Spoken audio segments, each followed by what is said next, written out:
आज इस भरे सदन में मैं सर्वप्रथम संविधान के रचयिता बाबा भीमराव अंबेडकर जी को नमन करती हूँ, जिन्होंने आर्टिकल 25 में हमें ये अधिकार दिया, स्वतंत्र धर्म का सम्मान अधिकार और हर आस्था का सत्कार।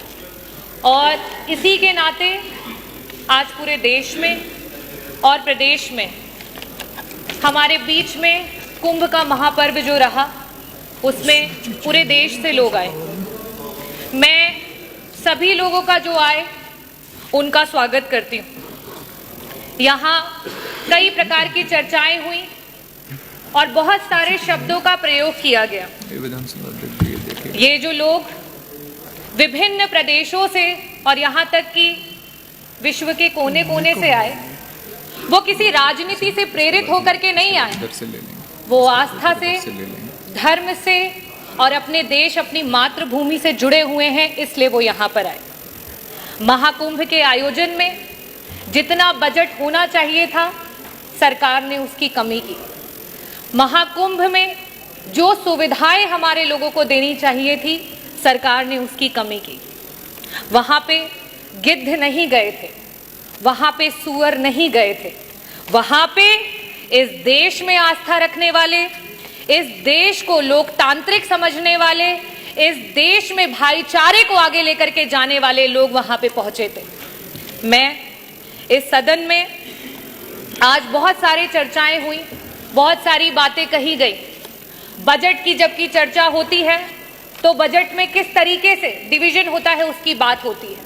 अभी सत्र में कुछ दिन पहले बात हुई कि अंग्रेजी में विधायकगण अपने भाषण दे सकते हैं, लेकिन जब आपके बजट में एलोकेशन की बात आती है, शिक्षा की बात आती है, जो हमारे बच्चे प्राइमरी स्कूल में पढ़ रहे हैं, जिनकी नींव अंग्रेजी से शुरू नहीं होगी, तो वो आगे जाकर के आपके अंग्रेजी में दिए हुए भाषणों को नहीं समझ पाएंगे। लेकिन आप क्या काम कर रहे हैं? जहां 15% कहीं आपकी सरकार बजट दे रही थी, आज शिक्षा में वो बजट गिरा करके 13% पे आ चुका है। ये स्थिति है। अगर मैं बात करूं स्वास्थ्य की, क्योंकि मंत्री जी यहाँ बैठे नहीं है, जब स्वास्थ्य पे जब विपक्ष चर्चा करने की कोशिश करता है, मंत्री जी उत्तेजित हो जाते हैं। शायद इसीलिए हो जाते हैं क्योंकि स्वास्थ्य पे मात्र 6% का बजट दिया गया है और इस 6% के बजट में भी मंत्री जी 40% का बजट पिछले जो बजट में था एलोकेटेड, उसको इस्तेमाल नहीं कर पाए। अगर हम बात करें ग्रामीण अंचल की, जो उत्तर प्रदेश की 60-70% की आबादी है, अगर हम उसमें बजट के एलोकेशन की बात करें तो मात्र 4% का बजट है, जो 8 करोड़ 8 लाख की आप बात करते हैं, 8 लाख करोड़ की 8 लाख 8,000 करोड़ की बात करते हैं, उसमें मात्र 4% का बजट दिया गया है। और सबसे बड़ी नाइंसाफी अगर इस सरकार में कोई झेल रहा है तो वो हमारा किसान है। पूरे देश का एवरेज औसत अगर निकाल लिया जाए तो बाकी प्रदेशों में जहां किसानों को 6% का बजट मिल रहा है, वहां उत्तर प्रदेश की सरकार में मात्र 3% का बजट है जो हमारे किसानों को दिया जा रहा है। और सबसे आखिरी में और सबसे जरूरी बात, अभी हमारी माननीय सदस्य बार बार पीडीए की बात कर रही थी, तो सदस्य आप भी और यहाँ सम्मानित सदस्यगण, में आपको सभी को बताना चाहूंगी कि जहां पूरे देश में 3% का बजट विभिन्न प्रदेशों में, चाहे वो आपका दलित समाज हो, वनवासी समाज हो और अल्पसंख्यक समाज हो, उसको दिया जाता है, वहीं उत्तर प्रदेश में मात्र 1% का बजट दिया जाता है। और उस 1% के बजट में भी आपका 30% का बजट ऐसा धरा का धरा ही रह जाता है, विभाग उसको इस्तेमाल ही नहीं कर पाता है। हम इतने बड़े बड़े बजट की बात कर रहे हैं, मैं आंकड़े रखना चाहूंगी।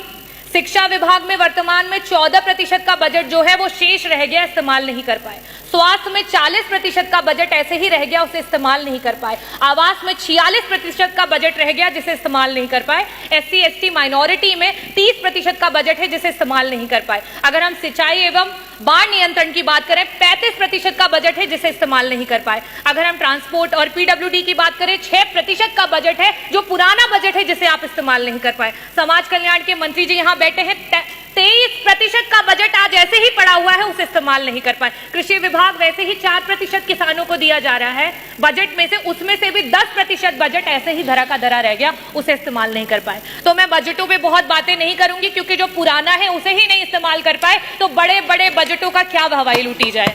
मैं बात करना चाहूंगी अपने देश की एकता की, क्योंकि जिस समय यहां अंग्रेजी की बात हुई उस समय उर्दू के बारे में बहुत बड़ी बड़ी बातें की गई। उर्दू में जो लोग बोलते हैं उनको कुछ शब्दों से नवाजा गया। हमारे देश में उर्दू को बड़े ही लगाव से देखा जाता है। हिंदी अगर हमारी मातृभाषा है तो आज का ये जो देश है वो अंग्रेजी से भी नहीं घबराता है, अंग्रेजी को सीखने की पूरी इच्छा रखता है। पंडित ब्रिज नारायण जी, पंडित रतननाथ सरहार जी, मुंशी प्रेमचंद जी, पंडित आनंद मोहन जी, यहाँ तक कि उपराष्ट्रपति रहे हुए कृष्णकांत जी, इन सभी लोगों का उर्दू से बहुत लगाव था। तो क्या इनके लिए भी उन्हीं शब्दों से नवाजा जाएगा?